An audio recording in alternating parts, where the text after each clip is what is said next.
മഹാഭാരതത്തിൽ വ്യാസൻ അധികമൊന്നും പ്രാധാന്യം നൽകാതിരുന്ന ഒരു കഥാപാത്രമാണ് ദുശ്ശള. പാണ്ഡവന്മാർക്കും കൗരവന്മാർക്കും ഉണ്ടായ ഒരേയൊരു സഹോദരി. ധൃതരാഷ്ട്രർക്കും ഗാന്ധാരിക്കും വിവാഹം കഴിഞ്ഞ് കുറെ കാലമായിട്ടും കുട്ടികളുണ്ടായില്ല.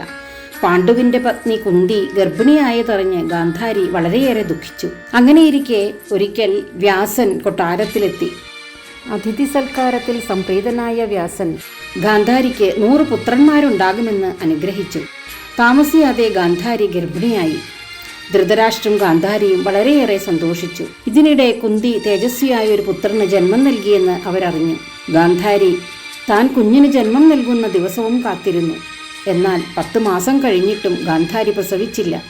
എന്താണ് ഇങ്ങനെ സംഭവിക്കുന്നതെന്ന് ആലോചിച്ച് വളരെയേറെ വിഷമിച്ചു. അങ്ങനെ 2 വർഷം കടന്നുപോയി.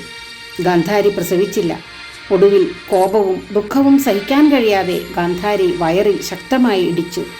ഇടിയുടെ ആഘാതത്തിൽ ഗാന്ധാരി പ്രസവിച്ചു. പക്ഷേ അതൊരു മാംസപിണ്ഡമായിരുന്നു. വിവരമറിഞ്ഞ വ്യാസൻ ഗാന്ധാരിയുടെ അടുത്തെത്തി. വ്യാസൻ പറഞ്ഞു, എൻ്റെ വാക്കുകൾ ഒരിക്കലും വെറുതെയാവില്ല. ദേവിക്ക് 100 പുത്രന്മാർ ഉണ്ടാവുക തന്നെ ചെയ്യും. ഈ മാംസപിണ്ഡം 100 കഷ്ണങ്ങളാക്കി മുറിച്ച് നെയ് നിറച്ച കുടങ്ങളിലാക്കുവാൻ വ്യാസൻ ആവശ്യപ്പെട്ടു.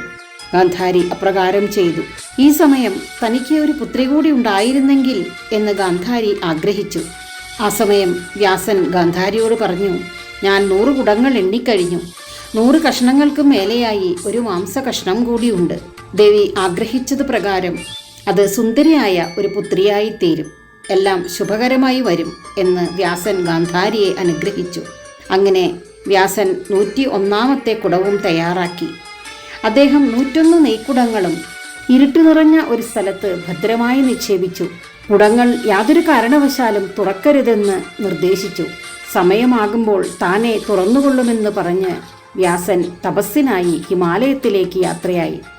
കുറച്ചു കാലങ്ങൾക്ക് ശേഷം കുടങ്ങളിലുള്ള മാംസപിണ്ഡങ്ങൾ ഓരോന്നും രൂപാന്തരം പ്രാപിച്ച് ഓരോ കുടങ്ങളിൽ നിന്നും ഓരോ കുട്ടികൾ ജനിച്ചു. കൊട്ടാരത്തിൽ ആഘോഷമായി. ഗാന്ധാരിയും ധൃതരാഷ്ട്രരും കുട്ടികളുടെ ജനനത്താൽ സന്തോഷം കൊണ്ട് മതിമറന്നു. ആദ്യം ജനിച്ച കുട്ടിക്ക് ദുര്യോധനൻ എന്ന് പേരിട്ടു. 101ാമത്തെ കുടത്തിൽ നിന്നുമുണ്ടായ പെൺകുഞ്ഞിന് ദുശ്ശള എന്ന് പേരിട്ടു. ദുശ്ശള മാതാപിതാക്കൾക്ക് പ്രിയപ്പെട്ട മകളായും സഹോദരന്മാരുടെ കൊച്ചനുജത്തിയായും സന്തോഷത്തോടെ കൊട്ടാരത്തിൽ വളർന്നു.